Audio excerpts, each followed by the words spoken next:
Coming up next on the Jeff Crilley Show, we'll take a deep dive into the David versus Goliath fight on Wall Street and the rise of the retail investor. That's next.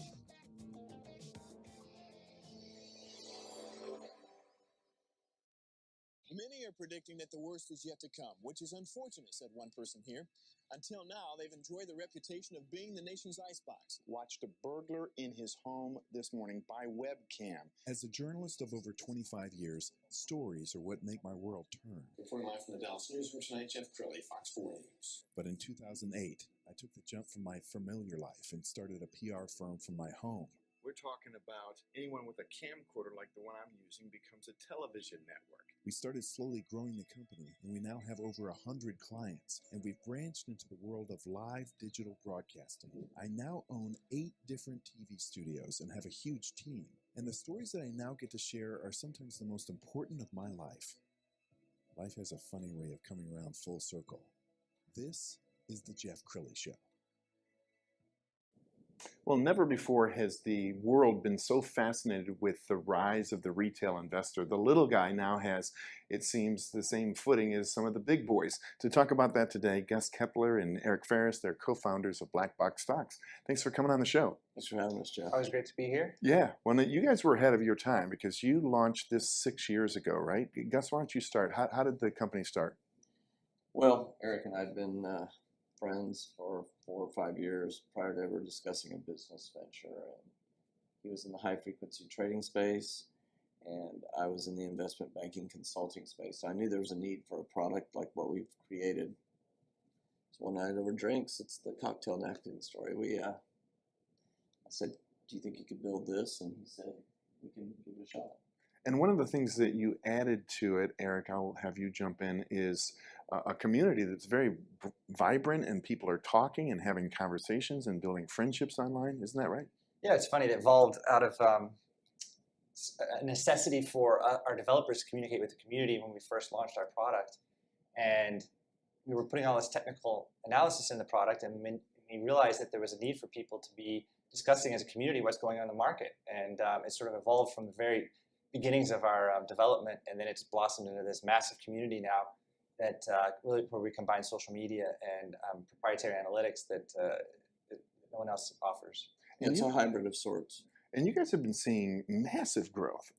Gus, you were telling me 303% in a year? Yes, year over year. As of today, we're at 303%. Wow. Okay, take me back to a couple weeks ago when the GameStop thing was making all the news. What was your community doing? Eric, did you guys have chatter about GameStop? Yeah, it was interesting. I mean, we alerted to it very early on because that's what our analytics do. They pick up anomalies. And I remember saying to my friend across the table, I said, "Oh, it's interesting. We just alerted to this GameStop, which is headquartered up in Grapevine." And he's like, "Yeah, it's really interesting." We never, foresaw this David Goliath scenario playing out early on.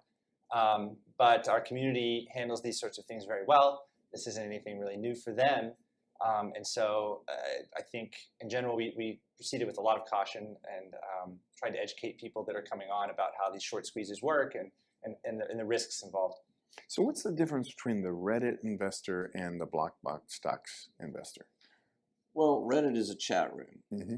And BlackBox is a proprietary software that provides real-time analytics for day traders and investors and swing traders. And the community is a portion of what we provide, but I like to say we're the best of man and machine. What we've created is a platform that provides analytics viewed by thousands of people, and then the social aspect of our community, the live broadcast enabled, where people are actually talking. They're not just typing and chatting, they're talking. They form a consensus about those analytics. Mm-hmm. So again, you have, thousands of eyes on multiple sectors of the market that our system is scanning and bringing in these analytics to the user. And then they're, the hierarchy in the community is opining on it, and the new people listen and learn. And so a very powerful educational tool. And you also have this kind of rise of the guy who might normally be doing video games, and now suddenly he or she is day trading.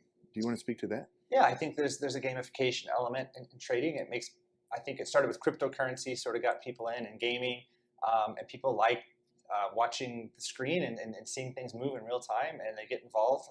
And so what we try to do is make sure they're educated as best we can, so that they know what they're getting into, which is where Robinhood lets kind of people, they sign them up and then they don't give them a lot of information. So, Gus, we're almost out of time. So, in the final couple minutes, talk about this this trend on the GameStop, and then we saw it again on silver. Is it dangerous? I mean, does it create bubbles? Well, the GameStop scenario was a very rare one. What you had there is several hedge funds that were short, and the retail investor getting wind of it, exploiting these very detrimental short positions these hedge funds had taken. They didn't see the masses coming, and then it was just a pile on. What happened in that particular scenario? A lot of people made money. A lot of people probably lost. They got in too far at the top. But I mean, as far as that happening over and over, I think a lot of hedge funds will be more careful about the way they advertise their short positions in the future. But there's always a chance for another anomaly like that to happen. But the stock market is so vast. Just day traders playing around with one or two stocks can't upset the whole market, can it, Eric? No, I don't see this cascading into any kind of major event. But it is, short selling is an important part of a healthy market. It helps keep CEOs honest, right? And there's a lot of short sellers out there that have exposed a lot of fraud. So it's a healthy thing, and this is just going to take.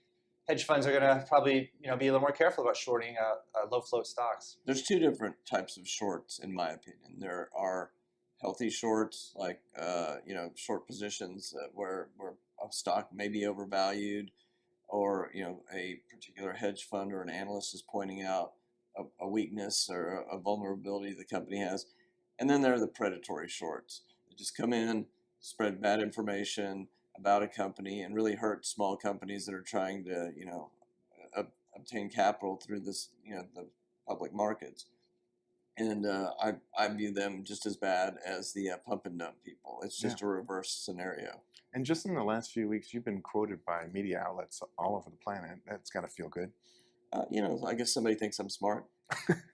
Well, I think you're smart, and you were way ahead of your time, because 6 years ago, you two coming up with this idea, I applaud you, and obviously you're being rewarded by the users. Guys, thanks so much for coming on the show. We're going to end with your website so everybody can get in touch. It's blackboxstocks.com. Thank you so much for being on the show. Thanks, Jeff. You bet. And that's it for now. We'll see you next time.